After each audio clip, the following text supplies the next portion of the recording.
Duolingo has recently made a major switch in how their whole company operates. They are now integrating AI more than ever before, and there's some interesting things going on over there. So before we get into that, Jaeden, why don't you tell them about our school community? Yeah, so every single week, Jamie and I record a video that we post only on our school community and not anywhere else. And we've been doing this for over a year. So there's over 50 videos here that essentially we break down a couple different things. It's how to grow and scale your business and career with AI tools. And so we break down exactly the strategies and everything we're doing. This week, Jamie and I did one all about the strategies I used to get my interview with Mustafa Suleyman, the CEO of Microsoft AI, that I did that dropped yesterday. And so, how I was able to do that, I break down the whole backstory and how you can get similar great connections in your industry. So, all the strategies there. To join the community, it's $19 a month. In the future, we'll have this, we'll raise the price.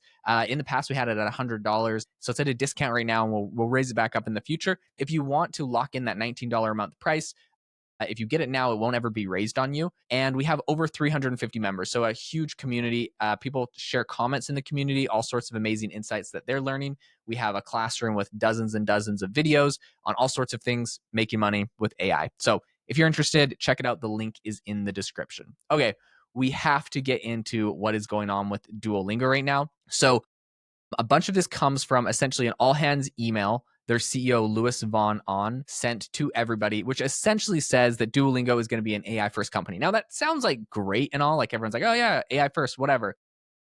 But there has been some serious criticism of the company after this memo went out. We're gonna read it, walk through different parts, and kind of talk about it.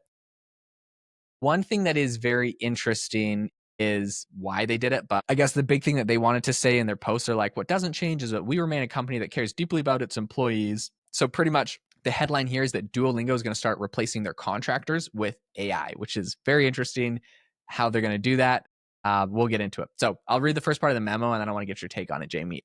So this is from the CEO. It says, I've said this in the Q&As in many meetings, but I want to make it official. Duolingo is going to be AI first. AI is already changing how work gets done. It's not a question of if or when. It's happening now. When there's a shift this big, the worst thing you can do is wait. In 2012, we bet on mobile while others were focusing on mobile companion apps for websites. We decided to build mobile first because we saw it was the future. That decision helped us win the 2013 iPhone App of the Year and unlocked the organic word of mouth growth that followed. Okay, I guess what's your take on basically the framing of this decision here so far? I mean, I think they're correct. I mean, if you're looking forward to the future, when we have these large language models that are extremely good at, the text and that sort of thing, it would make sense that a language app would want to incorporate AI, or at least put AI in the forefront, because they're going to get left behind. I mean, I just recently saw an article about how Google is now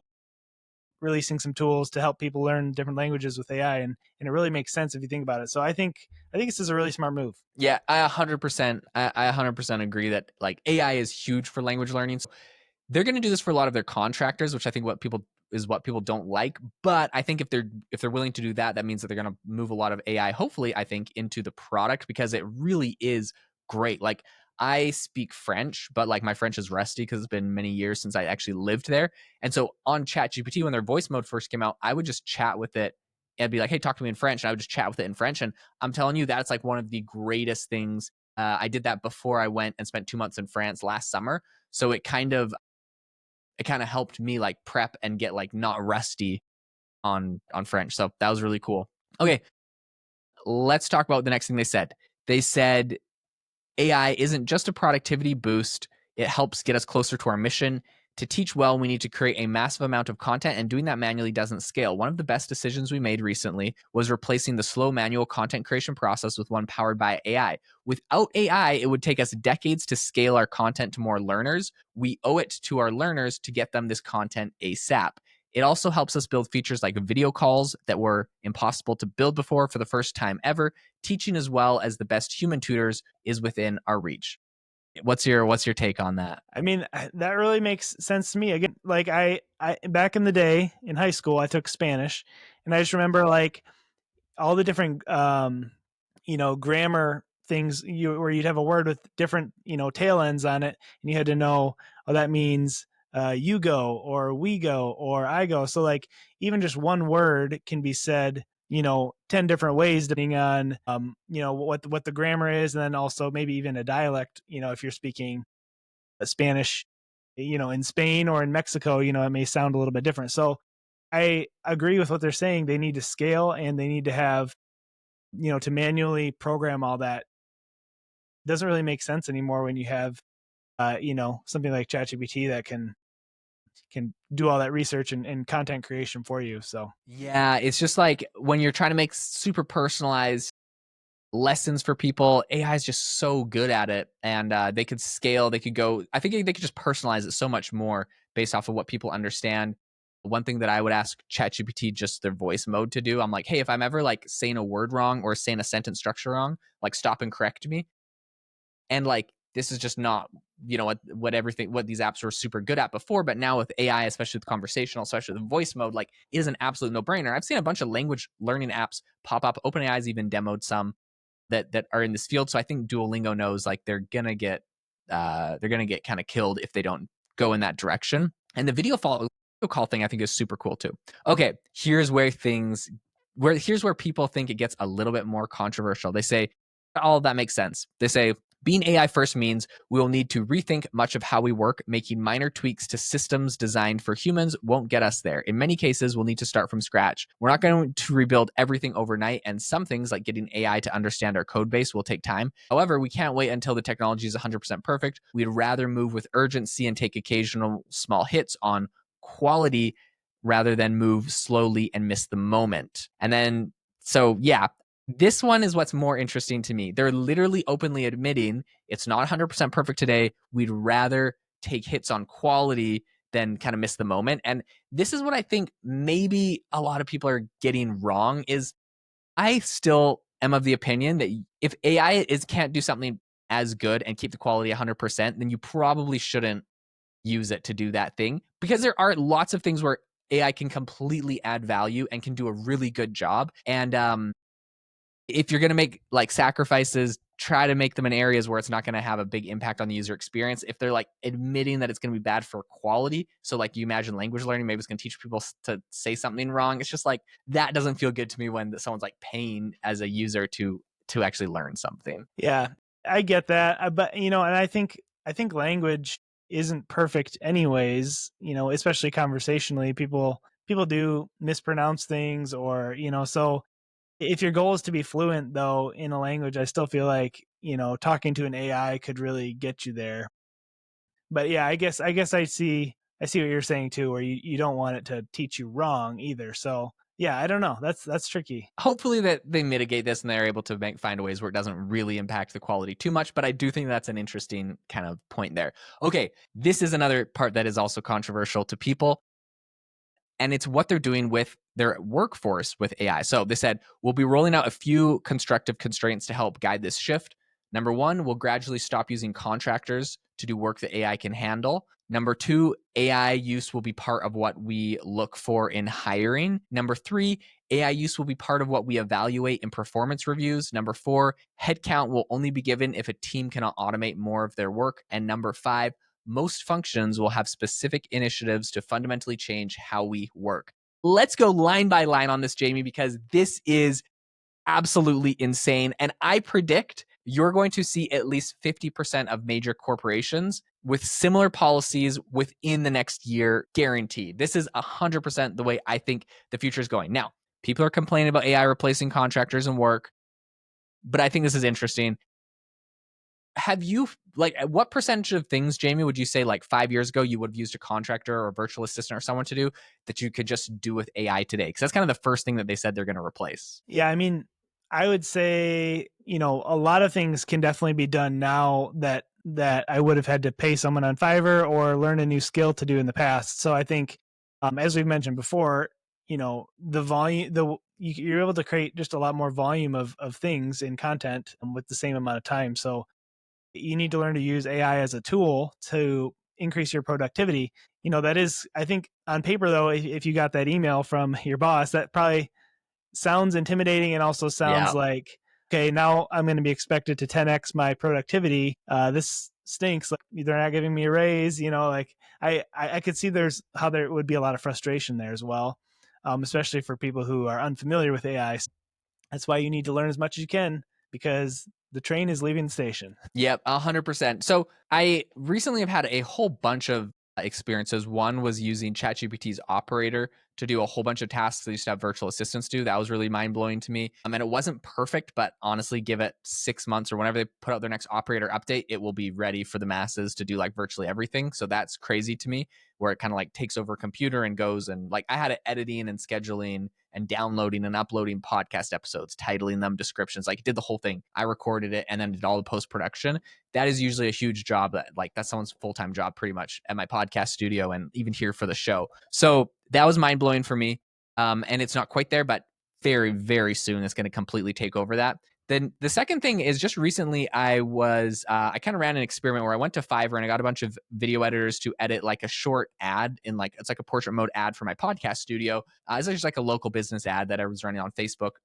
I did a few like takes and I got a bunch of different people to edit it different ways. I was doing an experiment where I paid anywhere between $10 or $15, I think was the cheapest person I paid, and 180 was the most I paid for one of these that was like the greatest editor of all time, right? So what was crazy to me is like they were all kind of different. The 180 I don't think was the best. I actually think the $15 was like one of my favorite ones, and then maybe like the $40 was like the next favorite. So it's kind of crazy like that.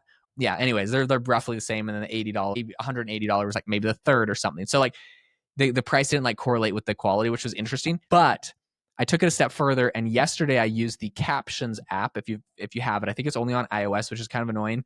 But they have a new AI video editor feature, and if you're curious on what this looks like, you can go to my Instagram. It's Jaeden AI on Instagram, and my most recent reel that I posted is essentially one that I just took like a clip that my video editor gave me of my recent Mustafa Suleyman, the CEO of Microsoft AI that I did, that we dropped it yesterday. That interview on AI Applied, that interview, I just got a clip from it, a minute long clip, and I put it into the Captions app to like edit and see what it would do. And it made the most polished animated graphics, animations. It had Really? AI generated images inside of it and it picked where to put them. And I've tried like Opus Pro before, was not as good as the Captions app. The Captions app is amazing. It has AI generated avatars. It does so much stuff.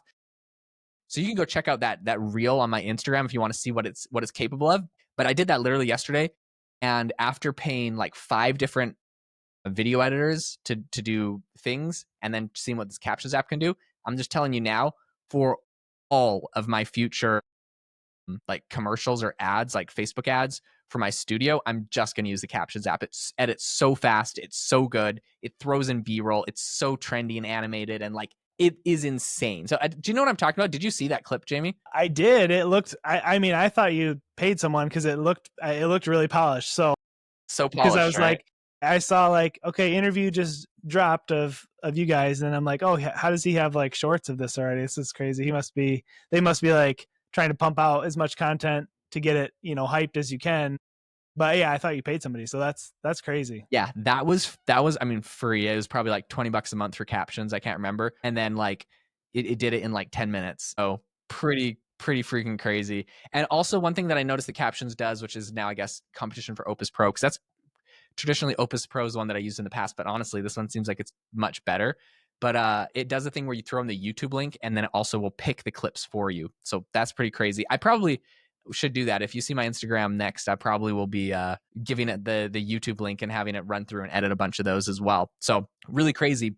Yeah, I think the contractors in a lot of tasks are getting completely replaced by software that has AI embedded in it. Okay, we stuck on that point for so long that but I don't want to miss the other ones because I do think that there's a couple interesting ones. So one of them is that they're going to be looking at people's AI use when they're hiring them. That's amazing. So if you're looking for a job, make sure that, or you're hiring someone, make sure that they are using AI tools. AI is going to be used in their performance reviews. They're putting their money where their mouth is. It's like, do you want to get your bonus at the end of the year? How are you using AI? How are you automating yourself? And I know a lot of people last year, even I had developers working in AI Box that were like, oh, I don't want to do, I don't know, I don't want to use AI because I'm so much better and stuff. And if that's your attitude, you are not going to make it because it 100% will make you 10 times faster. Check the quality, look at the code. But like I have written we've rewritten over 100,000 lines of code for AI Box using Claude Code. And it is insane, absolutely insane. So for refactoring, for cleaning up code, for helping do stuff, it's amazing. That was amazing. That was really interesting. And yeah, headcount's only going to be given if a team cannot automate more of their work. And then it essentially is going to change everything they said. So at the end of, like, we still care about all of our employees. We're still going to support training, mentorship for tools. Change can be scary, blah, blah, blah. They kind of give that whole thing. But that was what was interesting. Those bullet points was the literal changes they're making. I think we're going to see a lot of companies do this. So pretty crazy stuff. Well, if you enjoyed this episode, please be sure to leave us a review. We really appreciate those. And then also check out our school community where we release premium content every single week. Jaeden can break down how he got hooked up with the Microsoft AI CEO. So pretty valuable stuff. Thanks for listening, and we'll see you next time.